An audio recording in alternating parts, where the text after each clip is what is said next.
Hi, everybody. My name is Greg Katz, and welcome to Tuesday's first half kickoff edition of WeAreSC.com's Inside the Trojans Huddle, where we do tell it like it is. Friends, Inside the Trojans Huddle is a game-like panel discussion that is posted on Tuesdays and Thursdays on WeAreSC.com and features WeAreSC columnists, staff writers, and historians. We first start off with the pregame show, where we introduce our panel members for this edition of Inside the Trojans Huddle, and then give you the latest USC football news. Now let's meet Tuesday's panelists, a WeAreSC columnist who writes WeAreSC.com's The Monday Morass, Yay or Nay, and Sunday Takeaways. In addition to regular season football and basketball practice reports, he also hosts his own podcast show entitled Locked On USC. Marc Kulkin, editor-in-chief of WeAreSC.com, a respected columnist, recruiting guru, and a graduate of USC, Erik McKinney. And a weekly WeAreSC columnist who writes Fridays the Obvious and Not So Obvious, IMHO Sunday, and is an active member of the Football Writers Association of America, your moderator and producer of Inside the Trojans Huddle. My name is Greg Katz. Before we kick off this edition of Tuesday's first half of the Inside the Trojans Huddle, here's the latest USC football news as of Tuesday. On Tuesday, the Pac-12 came out with its all-conference and individual awards. USC quarterback Caleb Williams was the Pac-12 Offensive Player of the Year, and USC defensive tackle Tuli Tuipulotu was named Defensive Player of the Year. First team all-conference for USC included wide receiver Jordan Addison and offensive guard Andrew Voorhees. Second team included running back Travis Dye and center Brett Nealon. Defensively, first team selections for USC were Tuli Tuipulotu and corner Mekhi Blackman. Second team was safety Kalen Bullock. On Monday, Trojan sophomore quarterback Caleb Williams was named as one of the four finalists for the Heisman Trophy. Caleb's competition for the Heisman Trophy is Stetson Bennett from Georgia, Max Duggan of TCU, and C.J. Stroud from Ohio State. For those of you that want to watch it on TV, it'll be at 5 o'clock on Saturday on ESPN. On Sunday, the College Football Playoff Committee announced that the number 10 USC Trojans will play the number 16 Tulane Green Wave in the Cotton Bowl at AT&T Stadium. That's a Monday, January 2nd. Kickoff time is set for noon Central Time, 10 a.m. Pacific Time. And with word from Lincoln Riley on Sunday that Caleb Williams suffered a significant hamstring injury in the Trojans' loss to Utah in the Pac-12 Championship Game, it appears that Caleb's availability to play against Tulane is highly doubtful. And with the status of Caleb Williams for the Cotton Bowl in doubt, Trojans are just 2.5-point favorites to defeat Tulane. And finally, on the transfer portal front, it opened up on Monday, and the early departures from the Trojans roster include linebacker Raylan Goforth, rush end Julian Simon, linebacker Taylor Katoa, and safety Xavier Alfred. Friends, WeAreSC.com's Trojan Huddle greatly appreciates your viewer and listenership. We encourage those of you watching on sites like YouTube to click on the red subscriber and like buttons. Greatly valued, and it's free. And as a courtesy and a reminder for those of you that are not currently a subscriber member of WeAreSC.com, right now for $10, you can access all the WeAreSC premium stories, analysis, and videos. The current new member deal gives you complete coverage throughout the season, the bowl game, recruiting spring outlook, and all the way up to next season's WeAreSC.com cycle, which ends on August 31st, 2023. Okay, there's the bell. We're off in the first quarter. Plenty to discuss. Let's start off, though, with guys. Were you surprised that Tuesday's announced all conference teams? Were you surprised that Lincoln Riley was not the conference coach of the year? That award being a co-coach of the year with Oregon State's Jonathan Smith and Washington's Kalen DeBoer. Erik, you'll be our leadoff hitter today. So were you surprised at the selections on both sides of the ball and as far as coach of the year? No, nothing in there really surprised me. The coach of the year thing in the Pac-12, it always gets slanted, a little biased towards the surprise coaches. If you're picked to win the conference, chances are that immediately disqualifies you from any type of coach of the year conversation. And that's Kyle Whittingham. Utah was picked to win. Oregon was picked second. USC was picked third. That kind of means all three of those coaches are out. Pete Carroll had that run that he had. He won coach of the year in the Pac-12 3 times. He split it twice. So in all that run that he had, he won it by himself one time. So we don't know if Lincoln Riley finished third or if he finished 8th or 12th or whatever he finished. But with that roster that he put together, he was going to be up against it. Not a lot of high hopes for Washington after what they did last year, and the roster going into the season certainly wasn't thought to be what USC's roster was. The gap between what was expected of Caleb Williams and what was expected of Michael Penix was enormous this year, and Penix put up a phenomenal season. So no issue with Kalen DeBoer from Washington or Jonathan Smith from Oregon State getting those. I do like Caleb Williams. I think is the no-brainer offensive player of the year in the Pac-12. You cannot have a guy win the Heisman Trophy and not be your conference's player of the year, either on offense or defense or whatever he plays on. And then Thule, yeah, the sacks, the tackles for loss. I thought maybe the coaches wouldn't give both of them to the same team, but I mean, congratulations to both those guys. I think they absolutely both earned it. I was surprised a little bit. Jordan Addison was first team. He missed some time, and you had some unbelievable receivers at Arizona and Washington who probably could have just completely dominated the first and second teams. So that may have been the surprise, sort of in the positive direction for USC for me. Okay, Mark, who is playing hurt, shall we see, with a cold. Your thoughts on the all conference and co-coach of the year selections? Yeah, I'm fine with a co-coach of the year selection, I guess. If you're going to give USC both offensive and defensive player of the year awards, I guess that's the trade-off. Lincoln Riley did come in with a lot of fanfare. It's not like he was some unknown compared to, Kalen DeBoer or Jonathan Smith.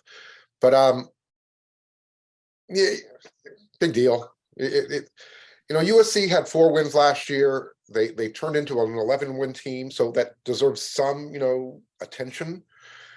But when you have a team comprised of the Heisman winner, kind of going out there and putting together an all-star team for a season, that probably, to Eric's point, eliminates Lincoln Riley a little bit. I don't think it has anything to do with the fact that they were picked third or preseason. I think it had more to do with the team he put together. And then as far as offensive defensive players of the year, who else are you going to give it to? You could maybe say Michael Penix up at Washington. He had a really nice season up there. Zach Charbonnet, I don't know where they finished in the voting. I'm sure they were in the top 5. And then, if Thule had any type of help, can you imagine what his numbers could have been? I mean, he was literally pushing BKU's numbers when he had 16.5 sacks one season. And BKU, Big Kenichi Udeze, he was on some pretty good teams. This defense statistically doesn't compare to that team. So in that regard, I think Thule truly did earn it. And Kalen, I don't know, who would you have had over him at safety that he would be slotted down in the second team? So I guess that's my one. Well, Kalen's, not to jump in, Kalen's thing is interesting because the 4 first team defenders at defensive back, they're all corners. So Kalen technically is a first team safety for USC. So you had Clark Phillips at Utah and Christian Gonzalez at Oregon, Mekhi Blackman at USC, which Christian Gonzalez and Mekhi Blackman, they should be the Colorado corners. Right. That's a great tandem there. And then Rajon Wright at Oregon State. Those are 4 corners that took the 4 defensive back spots for the first team defense. So yeah, Kalen gets as much credit as any safety for being on the second team, which is interesting. I think the Pac-12 needs to do a better job of splitting corner and safety with that. Yeah, and let's remember, preseason, he wasn't even on their radar. So, and the year before, he was the freshman All-American. Go figure. That's the Pac-12 for you. Well, I'm going to chime in by saying, obviously, I think that Caleb Williams was a no-brainer. How embarrassing would that have been if he wins the Heisman and isn't even the Pac-10 Offensive Player of the Year? I think Thule needs no explanation. He was just that good and deserving of it. And I also agree with what you guys are saying as far as the co-coaches. I've been saying for a long time, Jonathan Smith's really a good coach. And I think the job that Kalen DeBoer did in turning that program around was miraculous as well. No slight on Lincoln Riley, but you have to look at neither one of those guys had Washington did have a great quarterback in Penn, but Jonathan Smith didn't. So no problem there. All right, let's move on. Panel, your initial response and reaction with the Trojans heading to the Cotton Bowl to face number 16 Tulane Green Wave. Like the Trojans, they are 11-2 on the year. Eric, were you surprised at the Cotton Bowl? Were you surprised that it was Tulane, or was it just that it was coming kind of a cookie cutter deal? Yeah, it's kind of where everything fits. I thought it was interesting. USC's playing in the Pac-12 Championship Game with absolutely no hope of going to the Rose Bowl, which I don't know how often that has, maybe ever happened, but that was kind of a weird spot. At that point, with those 6 New Year's Day games, you know where everybody fits. Like the conferences go to the certain ones, and if USC is going to be an at-large team, which they clearly were going to be, even after that result, they fit there. The group of 5. The top ranked group of 5 team was already slotted into the Cotton Bowl. So that was kind of an easy thing to see coming. It's a bummer. I mean, when you have the rest of the teams involved in the New York City, you don't want to be the one who's playing the group of 5 team, because it is lose in every way. Just in terms of what the result says, it's nice for the team. This team did not go to a bowl last year and had to sit through whatever that 4-8 year was. So to be able to go play in AT&T Stadium, some of these guys, might remember the last time USC was there. It's been a couple rough trips there, but to be able to get that as kind of a reward for the season, the guys are going to look forward to it. And I'm not talking about a disappointment as far as the team goes. Those guys deserve to go play, and everything that comes with kind of the fanfare and all of that of one of these big time bowl games. For the fans though, when you've got, there's an Alabama out there, or a Clemson or a Penn State, or whatever, some of these programs that are playing in some of these games, yeah, you get Tulane and it's tough. And by the way, and maybe we'll get into this later, kind of what that game ends up looking like. It's no sure thing. I mean, the group of 5 team always comes out and plays hard, and is a tough out for whatever team sort of backs in. And these bowl games are just, you don't talk about these bowl games like you used to talk about it. It used to be, the cap at the end of the year, and it's this team that's trying to fight and send a message going into the off season and all of that.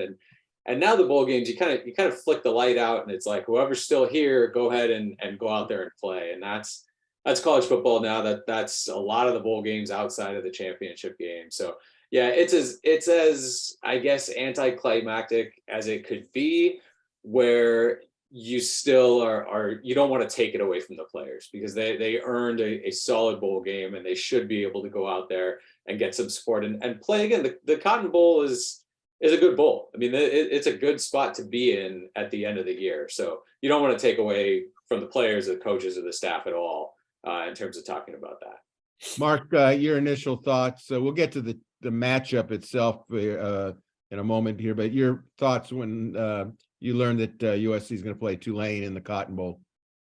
Meh. I mean, literally, it was just like, you knew what you were going to get. And I suppose USC could have done a little bit of campaigning like Ohio State did prior to them sliding in the back door into the playoffs and saying they didn't want to go to the Rose Bowl again. Let Penn State have that. Whether USC could have said, hey, you know what? We wouldn't mind going to the Orange Bowl or whatever. I don't think it would have made a difference, but it would have been nice to at least hear USC speak their piece after the loss to Utah. But as far as, from a fan, like I said, from a fan perspective, it's not that enticing. Eric said it. You're playing a group of 5 team, and they want to be there. And I'm sure the USC team wants to be there as well, but I think they wanted to be in the playoffs more. So we're going to see which players are available for the game, which players are going to be moving on to their next chapter in their lives. And the players who do play, how good are they? Because this Tulane team, they won 11 games. They're going to bring a lot of, I don't know how many decades of frustration of not playing in a bowl game, but they're going to bring a lot of it. And USC historically, when they play, and it's the Cotton Bowl, I get it, but when they play in a lower bowl, they don't typically show very well. So I guess that's my concern. And you mentioned at the top of the show, Greg, Caleb probably won't be available. So this will be Miller's game to kind of show what he might have been able to do against Utah, against Tulane. So I guess we get to look at it from that perspective. Well, I think a good perspective is, first of all, the Cotton Bowl is being played on January 2nd. So it's going to be right in the flight pattern of takeoff for the bowl games of that day. Be the Cotton Bowl at 10 in the morning, LA time. Then it's going to go right into the Rose Bowl. So the fact of the matter is, since New Year's Eve was the day 2 nights before, people will probably not have a problem getting up at 10 o'clock to watch them play. And I think the fact of the matter is from a Tulane perspective, it's still USC. Okay, it's USC, and by the time I'm sure that Tulane builds up USC to even bigger heights than what it was, you'll see a difference. I think that USC fans are going to have a real challenge to say, do I want to spend my New Year's Eve in Arlington? Basically, it's not really Dallas, it's Arlington. But I think the players, I think Lincoln Riley will do a good job. He'll tell them, look, you're playing on the bowl day, the big bowl day. Okay, you're leading off, so to speak. And I agree with Mark. Miller Moss will get his 60 minutes, if you will, of fame. So that takes me to the next question. Well, hold on. I just want, before Tulane goes and uses Mark's bulletin board stuff to come out here, Tulane has 2 more bowl wins than USC does over the last few years. Since USC has won a bowl game, Tulane has 2 bowl wins. So this is a murderer's row of a Tulane team coming in here with more college football success than USC in the last few years. Well, I'll tell you what. One player on the Green Waves team. That's how prepared I am for this game. Well, that's really a disappointment because I know you're definitely always prepared. Okay, guys, your initial thoughts on the matchup between USC and Tulane, and take into account the distinct possibility that Caleb Williams will not play due to his hamstring situation suffered in the Pac-12 title game against Utah. Erik, what have you seen of Tulane? Highlights, etc. Are they the type of team that could, going by the point spread, upset USC? Yeah, sure. I mean, everything that goes into bowl games, any team can upset any team, especially now when you've got opt-outs and sit-outs and injury considerations and all that. But Tulane got it done this year with defense, and that is always going to be a team that challenges USC. When you can play solid buttoned up defense against USC, if you can slow down that offense at all, it gives you a chance, and that's going to be it. I think it's a real fun sort of matchup between teams that were just absolute garbage in 2021 and have completely flipped it around. I mean, you talk about USC going from 4 wins to 11. Tulane won 2 games last year, and looks like it's the same coach. It's the same coach who did well, won bowl games previously. Then they had this last year, and then kind of flipped it around. And it's it's solid tackling, it's solid fundamentals, it's all of that stuff. It's a team that will show up and play hard. And if you sort of mess around and don't bring your A game, yeah, they're absolutely capable of winning this game. I think. Caleb, I give Caleb a lot of credit, and I think he is going to put absolutely everything into rehabbing and trying to get back for this one. Hamstrings are just so tricky because it's an injury that you can't really test. We saw that with Michael Jackson III. He said he had about 6 different setbacks early in the year where he kept trying to test the hamstring and would push him back. That's one of those things where if you try it out at all, there's a chance that you're going to hurt it again and delay that. So I think it's 4 weeks and 3 days or something Caleb has from the injury to kick off in this game. That's going to be, depending on the severity, and Lincoln Riley called it severe, the injury.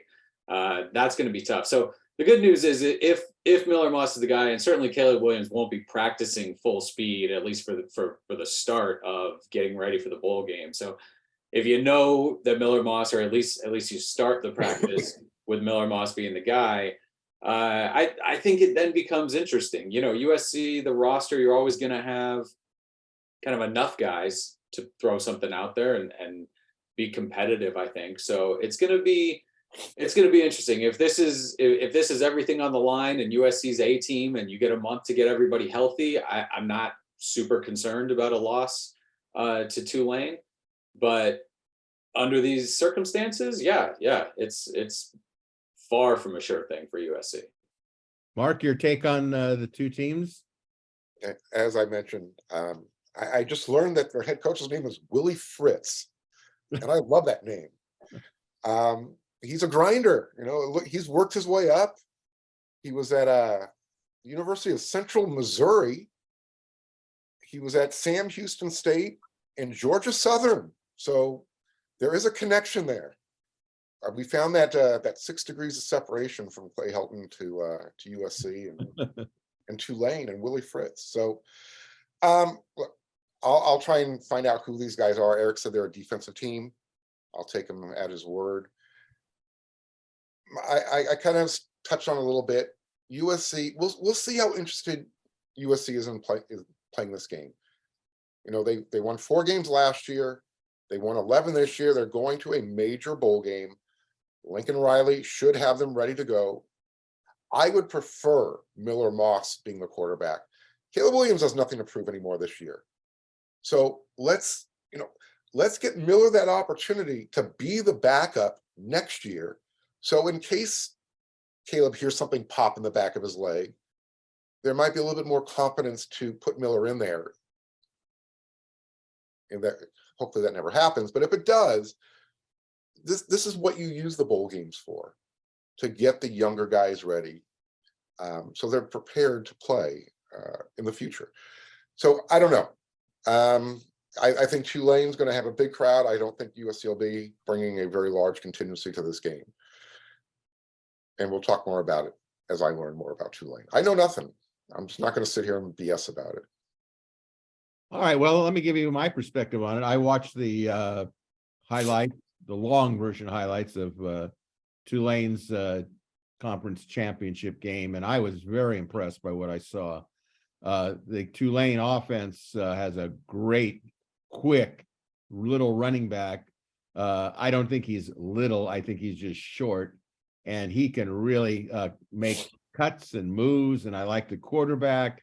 There was nothing I didn't like on either side of the ball. So, you know, what I'm going to find interesting is how much is the SC offense going to change with Miller Moss? Is Miller Moss still going to have the freedom to run the ball and do the things that he's got to do? You know, obviously, I think that this is a big thing for Miller Moss. And I agree with Mark. I think if Miller Moss really has a great game, that's going to really help SC next year, because you never know. I mean, when you think of all the times that Caleb Williams carried the ball and some of the hits that he took, it's a little ironic that there he was running down the sideline in the Pac-12 Championship game. Nobody hits him, and he just pulls a hamstring. You know, kind of unfair irony. But, you know, I think that Caleb Williams saying he's going to play in the game, I think his heart is talking. I think, you know, we know that Lincoln Riley says, well, you know, it was severe, which I think coming from him is a big revelation. But I also think this idea that, you know, he couldn't play in 2 weeks. He can't play in 2 weeks, but we'll see what happens after that. Well, come on. You know, anybody that watches this show that's been in athletics, no matter what the sport is, you pull a hamstring, it doesn't go away. And if you think it's kind of gone away and you start to play, you're going to tear it even more. And like Mark said, and I agree, you know, there's a big season ahead of SC in 2023, a lot of expectations. The last year for Caleb to play and, you know, probably solidify him as the #1 overall draft pick. So I agree with Eric as well. You know, I don't want him to lose to Tulane. I don't want him to lose under any circumstances, no matter what the situation is. But it would be understandable if they didn't. But I will say this, having been to the Cotton Bowl when SC played Ohio State, the people of the Cotton Bowl do a tremendous job with not only the two teams, but also the media. It's a first-class outfit from A to Z. The players, once they start going and doing some of the things they do, will say, hey, this is a big-time bowl, and we're playing in a big-time bowl, and that will get their attention. Whether it fills AT&T Stadium, I don't know. If Caleb doesn't play, obviously people are going to probably say, well, I'll watch this one at home, but it will be interesting. It will be interesting. So speaking of Pac-12 Championship Game, a lot of controversy. On the offensive side of the ball, a lot of debate, a lot of discussion, whether USC head coach Lincoln Riley should have put in backup quarterback Miller Moss for Caleb Williams when Caleb obviously was greatly suffering out there after the first quarter, due to that popped hamstring. Now, guys, I'm going to put you in the coach's shoes here. If you were coaching USC, would you have replaced Williams with Miller Moss? Eric, what would you have done? So the problem with putting me in the coach's shoes is that we want to discuss this. Well, no, we want to discuss this as I'm only making this decision based on sort of what Caleb looked like in that game. It's not going back to what Lincoln Riley has known of both quarterbacks since he got to USC, how Miller Moss has done in practice at all, how much confidence he has and all of that stuff. And really for me, it was far more about this being, I mean, honestly, one of the worst games I've ever seen the USC offensive line play. It was really bad. Not having Andrew Voorhees there and whatever Utah wanted to do defensively, the twists, the stunts, the blitzes from different angles, the USC offensive line was back foot and confused and flustered for the entire game. They could get to nobody. They had two veteran guys blocking the same lineman, leaving one lineman to try to block two guys. They missed rushers completely. That's where this whole thing started. And I can understand if Lincoln Riley is seeing that and goes, I would rather have Caleb Williams out there trying to navigate this and make the right reads and try to figure all that stuff out. Because if I send Miller Moss out there to deal with that, chances are he's going to get lit up by somebody. And that is where kind of I completely understand leaving Caleb Williams out there, because even with the hamstring injury, he scrambled for a couple key first downs. He had a play where he shook a defender in the pocket, stepped forward and fired a laser to Brendan Rice going across the middle. He was still making Caleb Williams-ish plays. And if you completely abandon the run, I mean, that's kind of, for me, where it goes back to, if I'm going to criticize Lincoln Riley for decisions in that game, not being able to figure out some kind of alternate running game. We saw like late in the game when Austin Jones would flare out and you hit him out there with receivers blocking, and that sort of acts as a little bit of a running game. Didn't go to that sort of enough, or different types of things to help you in the run game, and kind of just let Caleb Williams stand there, the offensive line not pick up those blitzes and get hit. So for me, I understand leaving Caleb in. I think if you go to Miller Moss, again, this is sort of speculating, but maybe there's sort of a throw in the towel thing, and guys have rallied around, or Caleb has gotten guys to rally around him all year, and there's still sort of that, fired up kind of thing when he's going and pulling himself through it. But for me, it's far more about, you couldn't come up with alternatives. And I know Lincoln Riley said, we're adjusting on the fly and we're trying to do all this stuff and these different things. But I think that was the miss more than, just pulling Caleb and going to Miller Moss. Cause I don't know if that actually answers your question to what the issues were facing the USC offense. Well, Marc Kulkin wrote a very good piece, I thought, on his perspective on when do you make that move. Marc, rather than me explain it, that's what you're here for. So tell us your perspective on it. Would you have replaced him? Absolutely. I mean, because here's the thing is, you could always put Caleb back into the game. And to what Erik was just talking about, Miller Moss might have been the right quarterback playing behind a iffy offensive line. He has experience with that last year. Let's remember, up at Cal, he started and finished the game behind pretty much the same O-line. Different pieces this year, a couple different pieces, but not only was Voorhees not available, Brett left the game in the fourth quarter. Justin Dietich didn't look good from the beginning of the game. And both tackles struggled against whomever they were going up against. So I'm starting to wonder, what happened to 1A and 1B at the tackle positions. It just seemed like, maybe Lincoln Riley kind of tightened up a little bit, got a little bit more conservative with his decision-making.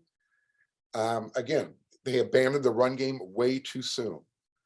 So, yeah, I definitely would have put Miller in because you could have gone back to Caleb if, the wheels truly fell off.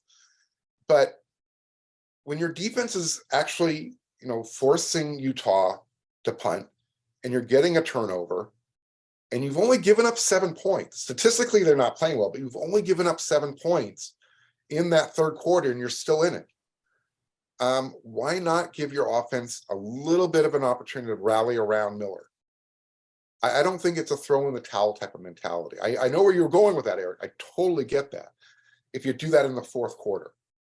But I think if you experiment in the third, you recognize, hey, Caleb isn't Caleb right now. He's not holding on the ball. And if he's not going to run the ball on the RPO, Utah knows he's not going to hold on to the ball. It changes the way they attack defensively. So you at least have to keep them honest. And where Miller might not be the running quarterback that Caleb is ever, he at least was going to be more mobile than Caleb at 50%. So, yeah, because and I just come back to the final thing. You can always put Caleb back in. So there should have been an opportunity there. Well, I tell you, I see it from both your perspectives. I personally, having been down on a sideline, I will say that I would have to get more information from Caleb. I don't buy into that. Caleb wouldn't let me take him out. I can tell you if Caleb really would have got racked up, he would have been hearing from Caleb's parents on that. Why didn't you take him out? But I would have put in Miller Moss as I reflected upon it a little bit later and let him run a series or two and see how he was doing. And, the truth of the matter is SC was right in there with Caleb injured. It was the defense that immediately gave up a big play and put SC behind the 8 ball, and then it completely caved in. So, it's almost a damned if you do, damned if you don't. But I think I would have put in Miller Moss for a couple of series and see how he did. Because I agree with Mark, you could always put Caleb back in. Okay. But there was nothing that you could do on defense, which is a good transition to the final first quarter conversation here.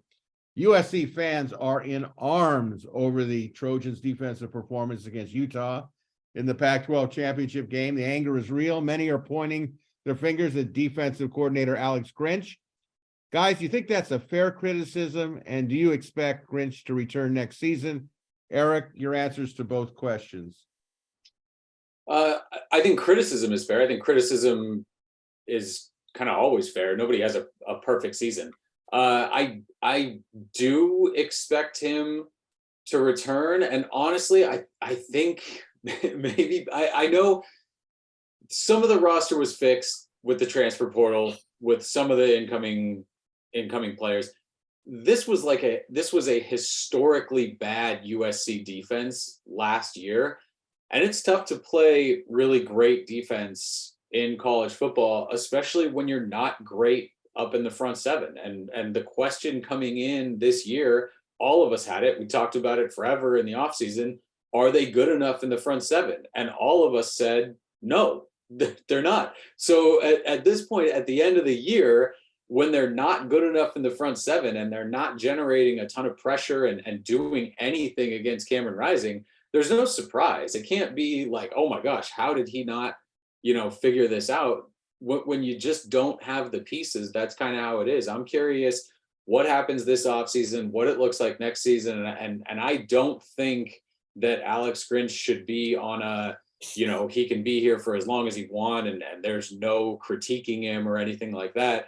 I think it's really hard to come in and completely fix what that defense looked like last year in 1 year. Now, it's frustrating, and I get the criticism when the tackling seems like it's getting better and better and better, and then all of a sudden you just fall off a cliff in that last game. But we talked about it after the game.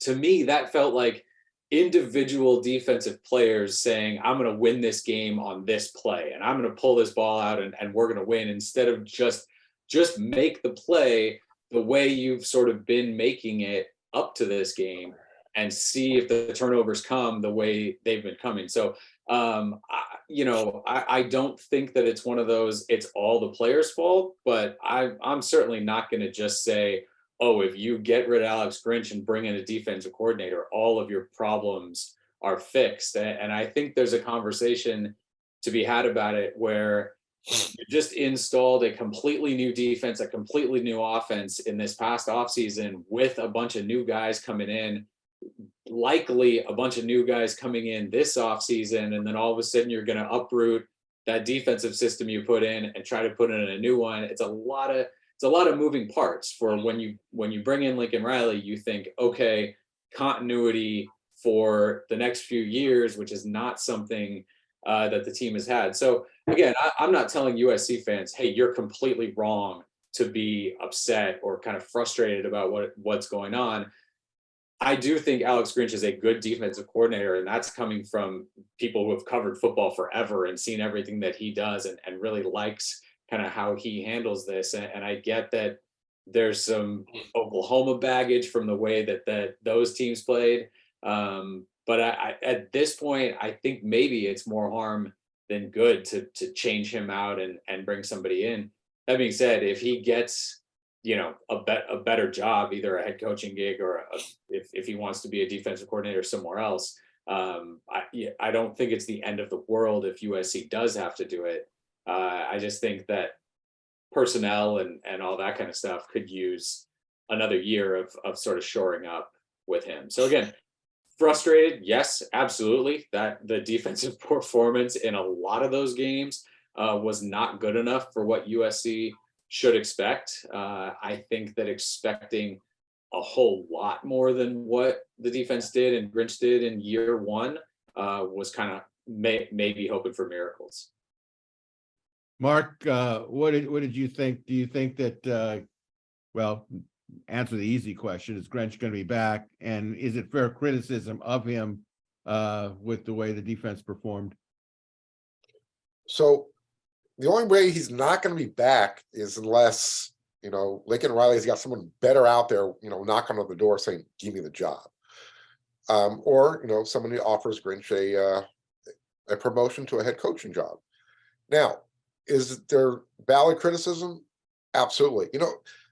The question always comes up, is it the X's and O's or the Jimmies and the Joes? And I think in this situation, when we're talking about Alex Grinch, it's a little bit of both. The scheme worked this year, but I don't know if he had the right parts. One of the integral parts of his defense is that rush end position. That rush end position pretty much was null and void. It got to the point where they were moving Thule over there to fill in.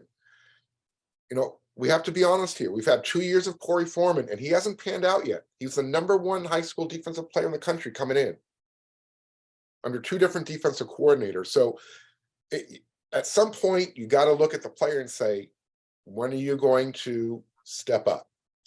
You brought in a couple players to try and fill that position.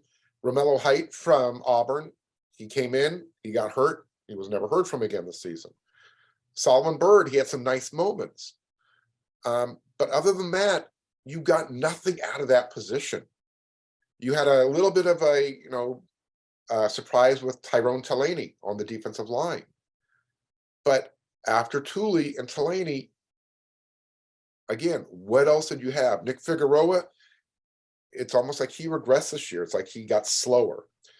The linebacking position was a whole nother issue, but it comes down to the tackling. And when you go from you're doing really good to you're doing like crappy, there was like no middle ground. It went from doing really well at the end of the season to it was last year, it was 2021 all over again. And I don't know how much criticism you want to lay at the feet of your defense coordinator. The Bucs got to stop somewhere, but you need more players. You need better depth. And look, I think Grinch is going to be back this coming season, but Lincoln Riley is not going to be able to be loyal to the soil much longer, if we're going to quote Raymond Goforth. So, yeah, when you got a national championship riding on the line and your offense is going to score points, you better have a defense, and the coordinator is going to take the rap when you don't do well. Head coach gets to he's not going to fire himself. Let's just put it that way. No, he's not. And I think Grinch is going to return. I see no reason for him not to return. I think we all knew the eggs that were in his basket.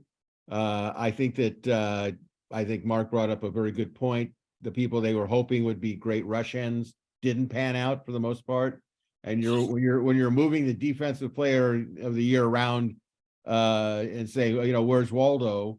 You know what? You're taking a strength from one area and you're making it weaker in another. I think the thing about Grinch is, honestly speaking, as I watched the game with both of you guys in the press box at Allegiant Stadium, Grinch, he can call a defensive scheme that he wants. Okay, that's great, but he doesn't tackle anybody. He doesn't miss tackles. He doesn't go jump off sides. He doesn't do a lot of that stuff because he's not playing the game. His job is to put them in positions to be successful. They have to take accountability. So I think that, yes, I think there is fair criticism on perhaps some of the schemes that he's running. But really, when you look at some of those touchdowns, I mean, I just rolled my eyes in frustration, which is really suppressed anger, by the way, that this has been happening all season. It really shows up when you don't win, and it shows up badly when you don't win, and it's not a close game. So I'll just leave it at this and say Grinch is going to return. They need to get better players. Hopefully they will.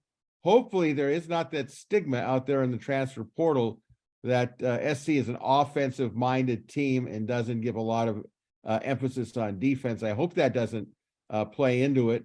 But there's one way to fix that, and that's go out and get better players, and you'll get better results. So with that, we're going to the second quarter. We'll do this quickly. We already know what the results of the championship game is in the Pac-12, but we've been doing this system for a while. We'll see it out. Just quickly, Eric, your overall thoughts on the Pac-12 championship game by Utah? By Utah, great game. Lost Utah. I beg your pardon. Yeah, I think what really stuck out to me on this one was that USC, the last handful of weeks of the season, seemed to really pride itself on winning the line of scrimmage on both sides of the ball. And that was something after Notre Dame, we talked about that a lot, right? Notre Dame always sort of brings that in, and they want to beat you up front and be bigger and stronger than you there. And USC stood up to them and pushed back. This was a game where I mean, not within the first two drives, but end of the first quarter, second quarter, everything was just leaning Utah's way on both sides. USC's running backs were not falling forward and getting the extra yard. Wide receivers too, kind of all over the field. The extra couple yards were there. USC was getting contacted in the backfield constantly. Utah was falling forward all the time. And that's what stuck out to me, is that Utah played on the other side of the line of scrimmage for 50 minutes of that game. And so that's what I think I'll take away. And really what USC should take away. I get that the Caleb Williams injury is going to be a huge thing, but for USC at the end of year one, I get there's a ton of positivity, but when you want to look at where do we need to go as a program, that's still it. That's still the spot for me. Mark, quick overall thoughts on the game? Yeah, they were manhandled. They were both sides of the ball, offensive line, defensive line, and there were just a lot of missed opportunities.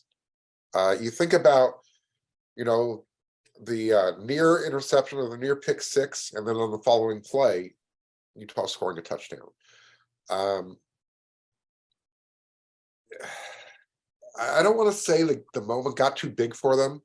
Maybe they panicked when they noticed that Caleb wasn't going to be able to carry them over the finish line. And I'm not just talking about the players, I'm talking about the coaching staff too, where I think the game might have gotten a little bit too tight for the decision making. Timeouts that were taken, play calling. There's times where you can outthink yourself, and I don't know if any of that was going on, but they just didn't look like the same team. We talked about them on the defense side. They missed tackles. They were trying to win it on every play, trying to strip the ball rather than tackle a guy on 3rd and 19. That turns into a touchdown. It was just a lot of what you didn't want to see happen all year. It happened in the last game of the season.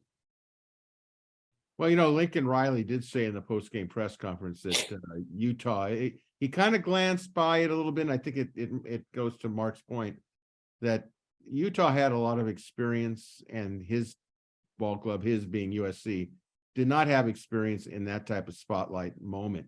I think SC came out strong in the first quarter, and who knows what would have happened had Caleb not injured himself. It probably would have been a closer game because SC could have scored more points. But we all know, and this was a fear at the beginning of the season, that SC would score points, but would they be caught up in games like 43-42 and all those other type of games? I thought SC just got physically mauled.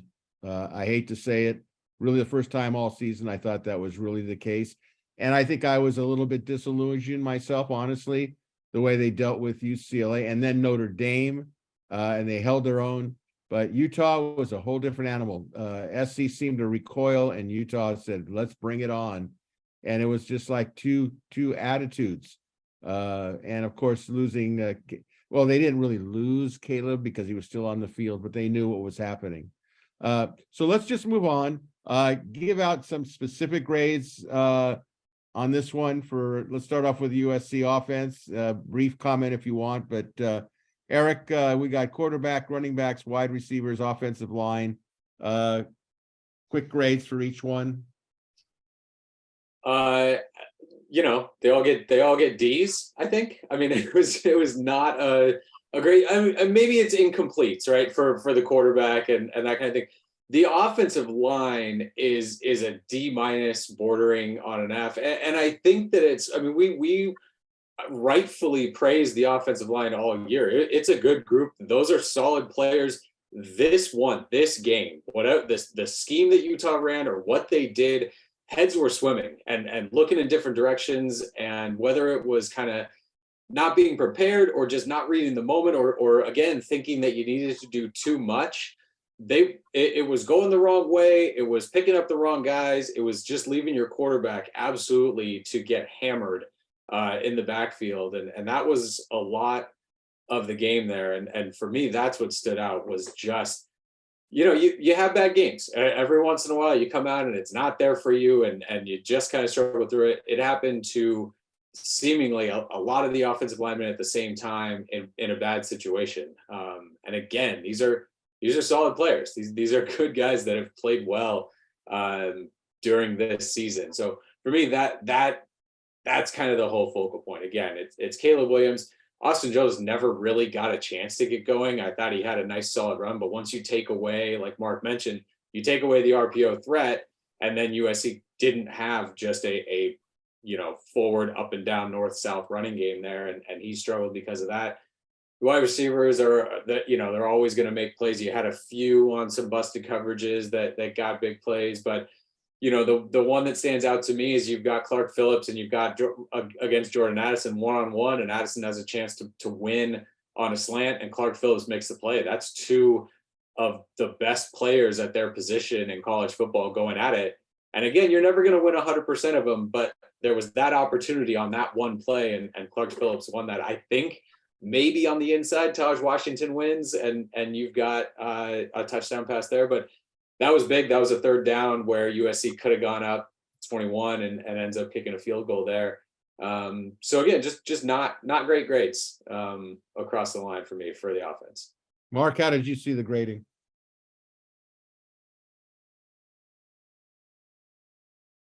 Is Mark with us? Muted. Muted. Okay, well, are you back with us, Mark? I'm back. No All comment. right, Mark has returned for the encore performance. No So- comment, just grades. Quarterback, running back, wide receivers, offensive line. Yeah. A, C, B minus, D. All right. Any comments you want to address, or is that it for you? They don't want to hear my comments. Okay. I Okay, I will, mean, you're right. I was harsh on. I mean, I gave Caleb an incomplete because we didn't get to see what he could do, but what he played with and the way he played, yeah, deserves higher than what my first comment was. Yes. Look, Eric, you said enough that I don't need to speak on it. Lincoln Riley did not allow the running backs to try and play running back this game. So, the grade is what it is. You're not going to run the ball when your O-line is playing like they're earning a D. So, period, bottom line. And I've said it all season long. This offensive line has been playing as a mash unit. They've all been hurt all season long. And I think they went into this game more hurt than they were the previous game. I was watching one specific offensive lineman who usually, he can play through pain. He didn't even look like himself. all right, well, I will give you my grades. I gave Caleb Williams a B. It was an A in the first quarter. I don't think he fell on his face. I think he did as well as he could do. I give the running backs, not really a running back. The grade is more just running the ball, a D. I don't hold that against Austin Jones at all. But if you're not going to run the ball, and and you're what he averaged, I think Austin Jones 2 yards a carry. That's not average. Wide receivers, tight ends, I gave him a C plus. I thought, they I don't care about busted plays. You either catch the ball or you don't catch the ball. And even on the busted plays, when the ball was there, they did catch it. There were some other things where I think they could have done much better. I didn't see much of the tight ends, actually. I think they had to play into pass protect, but a C minus for them. The offensive line, and it pains me to say this, probably is a D minus. It just speaks for itself. This is not a very good situation for them at all. So overall grade, just a grade. Eric, what grade would you give the offense? D plus, C minus, something like that. I mean, it wasn't great. Okay, Mark. Yeah, I'm right there. Okay. You gotta do better than 24 points. Yeah, First two drives, it's an A plus. I mean, it's you had it going for you. Yep. And I agree with both of you guys. Panel, let's turn to the defense, give out specific grades for the defensive unit. We'll skip over the brief comment about it because I think we've all pretty much said how we feel about it. But let's apply some grades to defensive and rush grades, linebacker grades, secondary grades. Eric, what'd you think? It's an F across the board, and I think that that comes out harsh, right? But overall, it's the unit. It's how you play, and Utah did whatever they wanted to on that. And I get it, USC. They turn the ball over, they force a fumble and they're in position and they got enough stops, right? They did enough things where if the USC offense is humming with Caleb Williams, they probably win that game even with that performance. But you need to step up. You need to have a game like Oregon State where it's, hey, this is on us. Let's do this. Let's stop some stuff. I don't know if there was anyone that comes out of that game going, yeah, I played well. That was a good game for me on defense. You knew after that first Utah game, we got to get to Cameron Rising. we got to sack them. We got to create tackles for loss. And you just didn't. You had the one late sack by Eric Gentry where he chases him down, but you end that game with 3 tackles for loss. You look back in the first Utah game, you had no sacks and 1 tackle for loss. Okay, that's got to change. We need those things here. And you couldn't come up with them. So again, you could probably go and pick through and give this group a C or this group a B- or something like that. But like I said, ultimately you needed the entire unit to step up and deliver. And when things got tight and it's okay, now it's crunch time here, you gave up big, huge, bad touchdowns in almost every situation where, hey, if we get a stop here and give it back, maybe we can keep ourselves in this thing and keep it from running away. And so that's where it is for me. Every time you were under the gun and it's okay, we got to deliver here now. And ultimately the word is that you failed to do that. And so that's kind of where I see that. Again, there were parts that were good. There were parts that were solid. I think you forced enough punts and got the turnover where in a regular game with the USC offense kind of humming the way it had this year, it's probably enough. But in this one, not close. Mark? Yeah, I'm not going to be as harsh as Eric. I'm just going to give him a D. Look, I mentioned it. There was a lot of missed opportunities. This year they've been very opportunistic. They lost the turnover battle this time, and it was missed opportunities. To have a near pick 6, and then to have them go for a touchdown. To see Kalen Bullock being tossed around like a rag doll, trying to tackle a tight end, giving up a 3rd and 19 for a touchdown.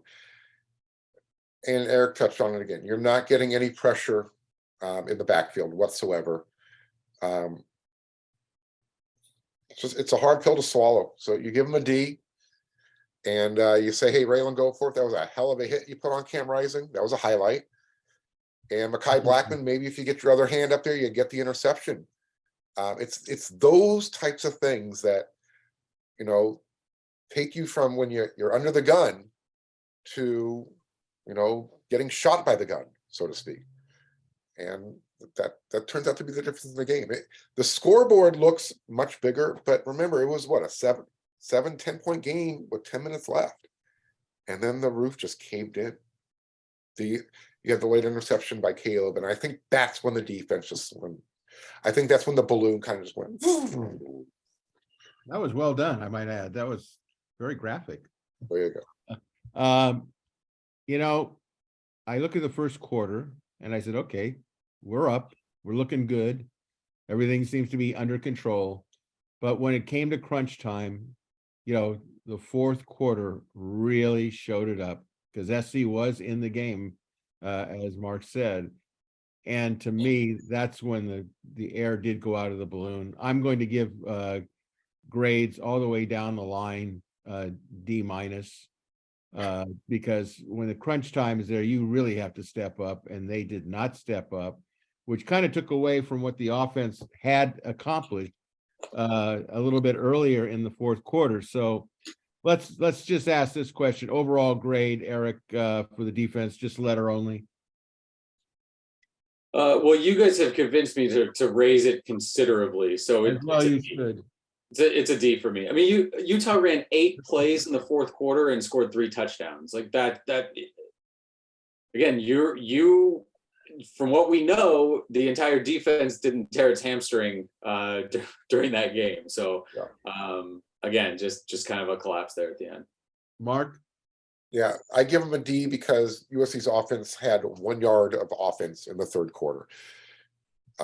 You got to balance the scales a little bit. Defense, tackle, offense, move the ball. They kind of they have to kind of work together. All right, I'm going to give them a D-.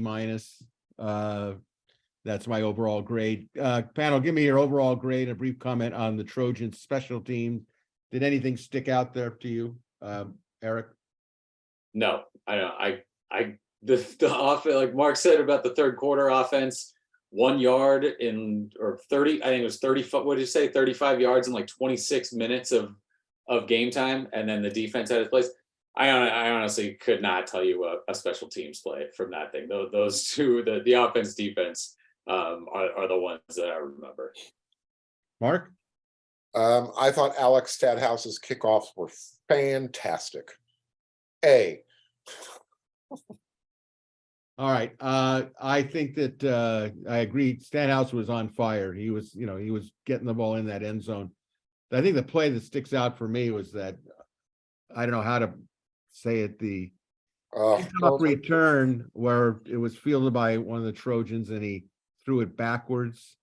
And it went through his legs. Just call it for what it is. You could call it for what it is. It was just horrendous. And I just looked at it and I said, oh my God. But it is what it is. The punting, nobody got a punt blocked or anything like that. Extra points were made. So I'm going to go with a C-, but it was very difficult. Now, one last thing, we're going to move on here to the final area. How about the officiating? What'd you think, Eric? Grade? I think I thought it was fine. There's nothing that I can remember thinking, oh my gosh. I mean, I thought in real time that the rail and go forth hit was not targeting. And then I thought watching it on replay that it was not targeting. And I was still surprised that they didn't call it targeting. I thought they let him play. I thought, in a typical Pac-12 game, I think there probably would have been 3 or 4 more pass interference flags based on what we saw in some of those plays. So yeah, I thought it was fine. I did think there were a couple, again, in letting them play. I want to say it was Dejon Benton that got held badly. Tooley got a couple where it looked like he got held. I'm sure if I looked at the USC offensive line the same way I was looking at the Utah offensive line doing that, I probably could have come up with a couple more on there. So ultimately, we did not see unbelievable roughing the passer calls change the outlook of the game. Like this is not something where at the end of the game you're going, oh, the officials cost USC 24 points in this one. Mark, how'd you see the officiating? I didn't see him. Let's just move forward. All right, I'm gonna give the officials actually an A because they weren't part of the outcome. They didn't really change momentum for either side.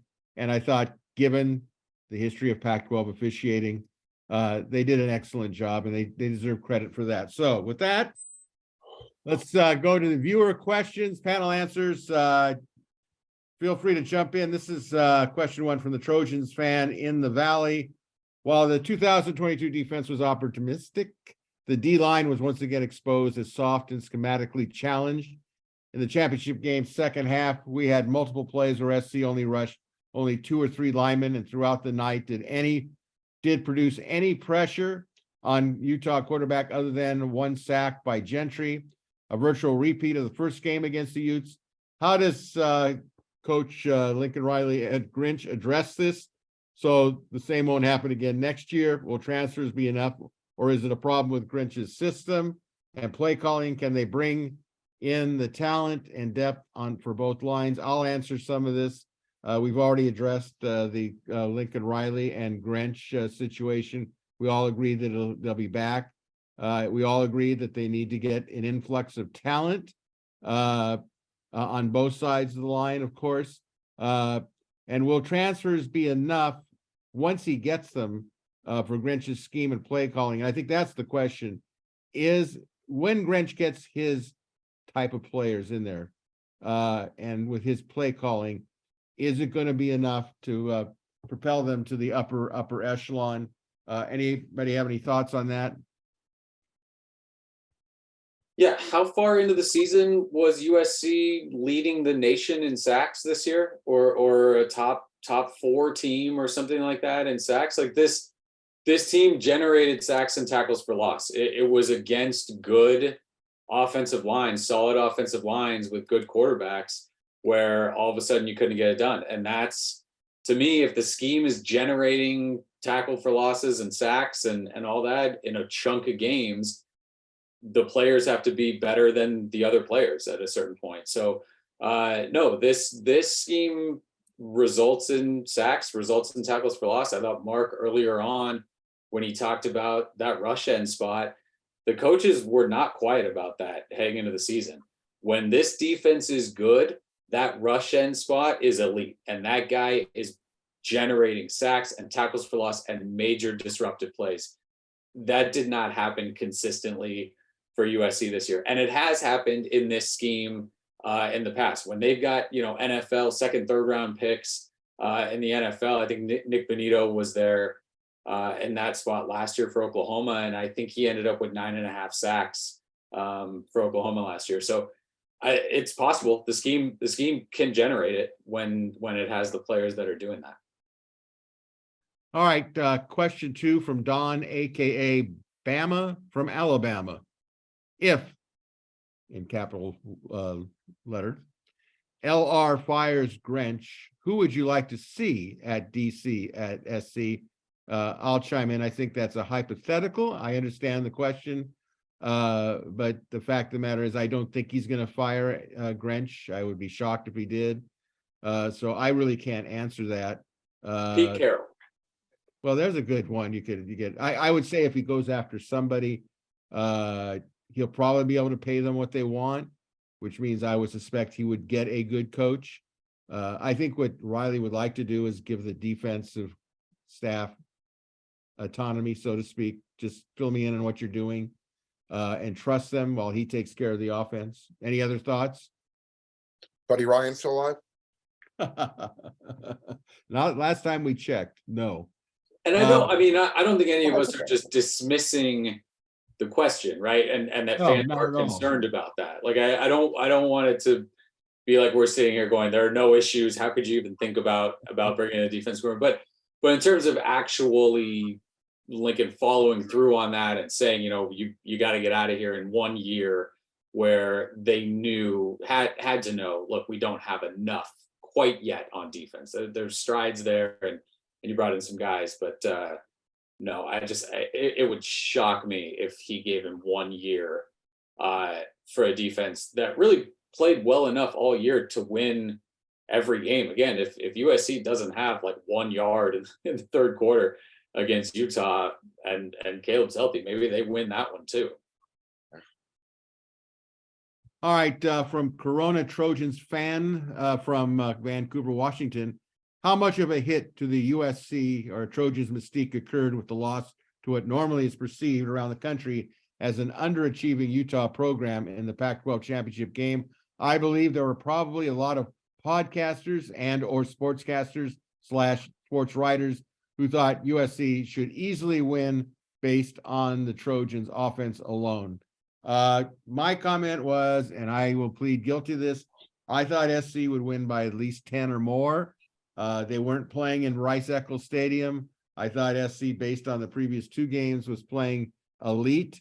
But I will say this, never once did I believe that Utah was underachieving because his teams, Kyle Whittingham's teams, just because they play at Utah and people just are very begrudgingly wanting to accept Utah as a big-time program, they were not underachieving, and if anything, they deserve all the respect in the world for how they came out and played against SC in the championship game in Vegas.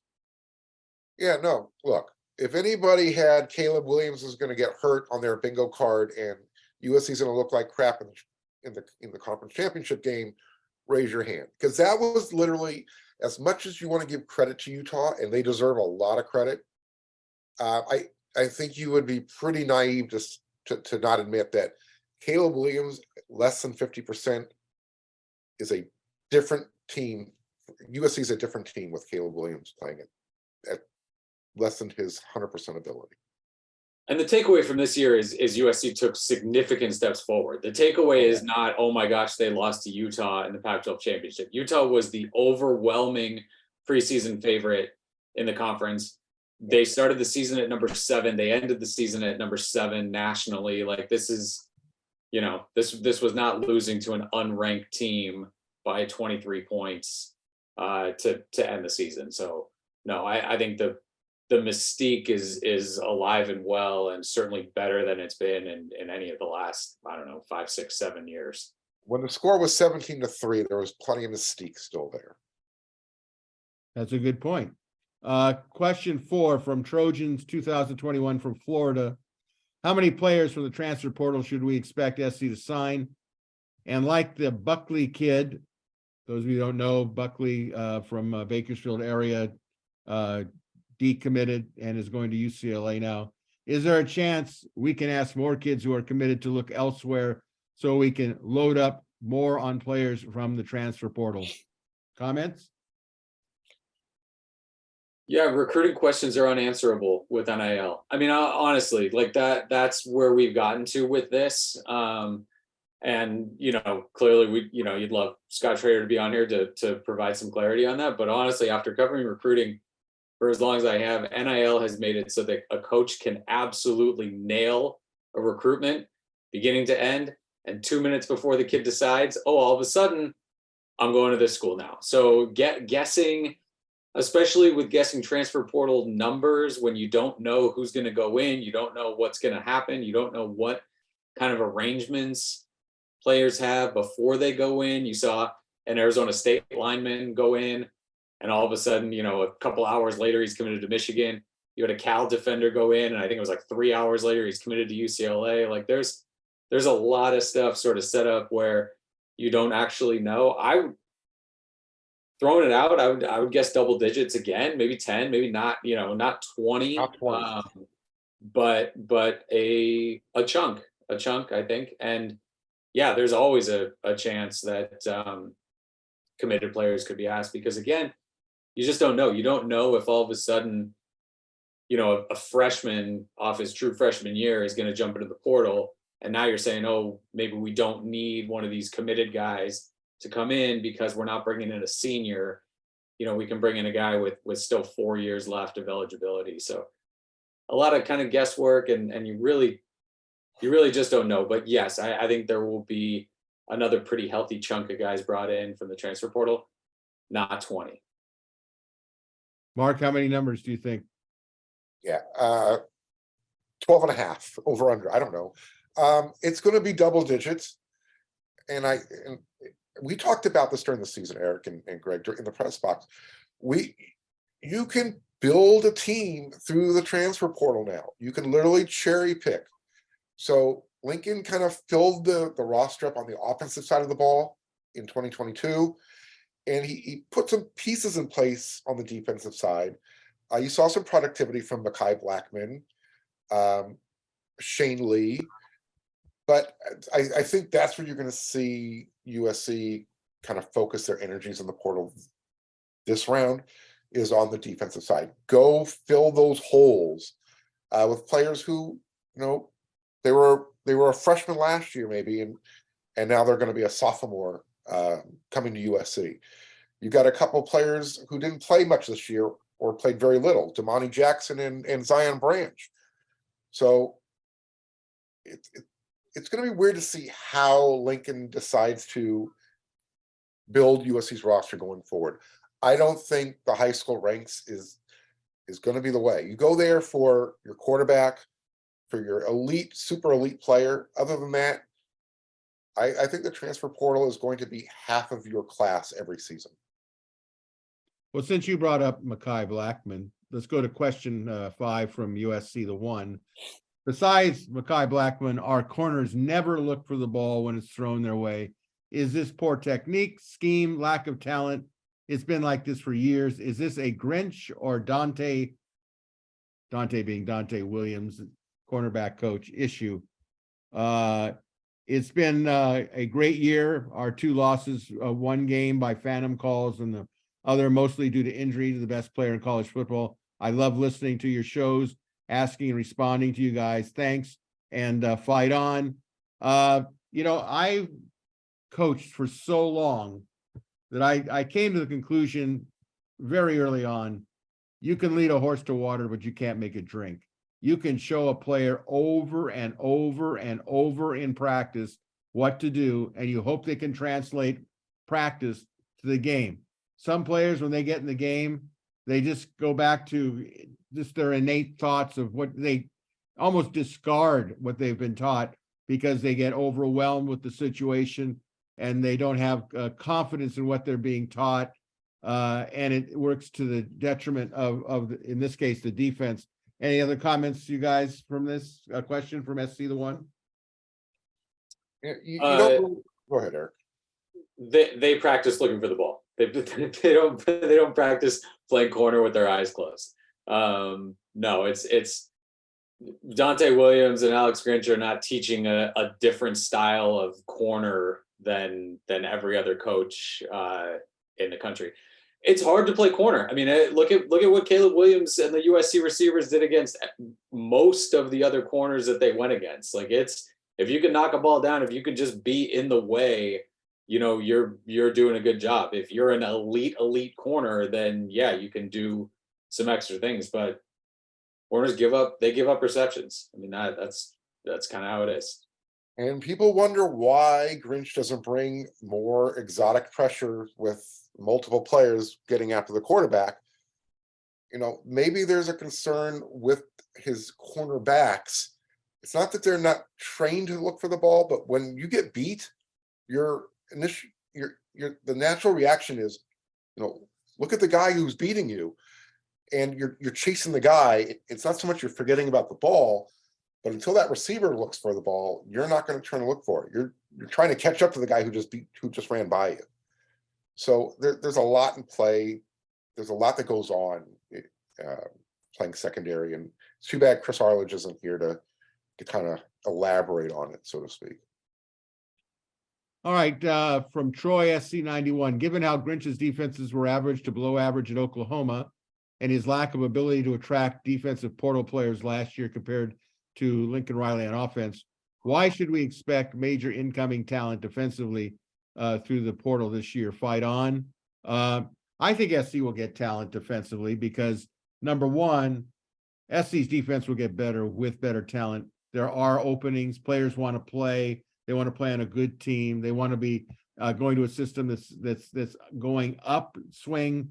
I wouldn't take the loss with Utah in the Pac-12 Championship Game as an indication that we're just not going to be able to do it. I think if you said to somebody SC is going to finish the season 12-2, you'd say, wow, that's great. And I think if they could beat Tulane, let's just say in the Cotton Bowl, they'd end with a nice mark. They can go out. And remember, there's going to be 2 transfer portal windows, one now and then one after spring ball. And so a lot can take place. And I think you have to maintain a positive look on this. And I think that's probably the best way to go, guys. Yeah, I think that's it. I mean, the team, they can recruit. They're going to bring guys in. You've got, again, like I said, if Grinch is back, you've got kind of a year of continuity and figuring that out. It doesn't alleviate the issue. You've got to get, I don't know, 4 guys up on the defensive line, plus maybe, Romello Height probably going to come back, and you got a couple guys at rush end there, but I'd say another rush end guy and probably 3 or 4 more along that defensive line, and not placeholders, like big difference makers. I think there's a shot. I think the way that you saw some of the offensive guys become stars, and really the deep, people saw that Eric Gentry became, kind of a household name. Right, this year.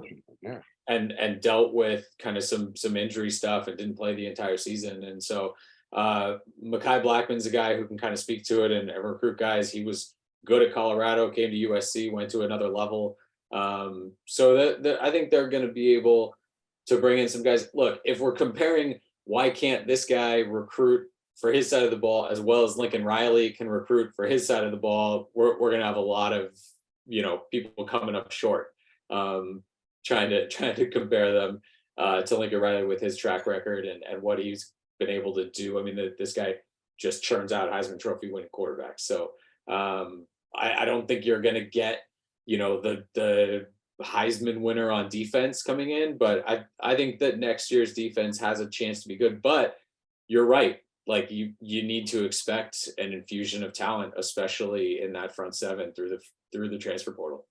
What I'll say is, we know NIL is strong on the offensive side of the ball. That might need to be strengthened on the defensive side of the ball if you're talking about bringing in those big impact players that recognizable names, I guess. And I will say this, it's a lot easier to fit a defensive player for immediate contributions than an offensive player, especially an offensive lineman and so on and so forth. So if they get good players on defense, they're going to help right away. One final question here from Benji. He says, I was again irritated with the ESPN coverage of anything USC does. All sportscasters seem to have the same talking points about SC's defense being really bad. They slipped in a few complimentary comments about Caleb for a nanosecond while they oohed and awed about OSU and Georgia. My question is, does the panel feel that ESPN gives SC negative or no coverage? Any thoughts on that, guys, before we wrap it up? They No, were not really. USC was a year ahead of schedule. Maybe ESPN didn't have their narratives written in advance. I don't know. I haven't really been paying that much attention. I don't think it was as bad as I've seen it in the past. But you know, as you get better and better, you get better and better coverage in terms of compliments. So we'll hope that when 2023 comes along, the compliments on ESPN will be glorious. All right, that's a reminder. If you have any questions, comments for our panel, go to either the WeAreSC message boards, click on the thread that pertains to Inside the Trojans Huddle viewer or listener questions. That'll do it for Tuesday's first half edition of Inside the Trojans Huddle. A reminder that in the Thursday edition of the Huddle, we'll kick off the second half with the latest USC football topics and the upcoming Cotton Bowl. So until Thursday, a big thank you again to our panelists, Marc Kulkin, Erik McKinney, and a special thank you to all of you for watching or listening to Inside the Trojans Huddle. Hoping you're having a great week wherever you may be. Go Trojans. And until this Thursday, this is your moderator, Greg Katz, saying, fight on, everybody.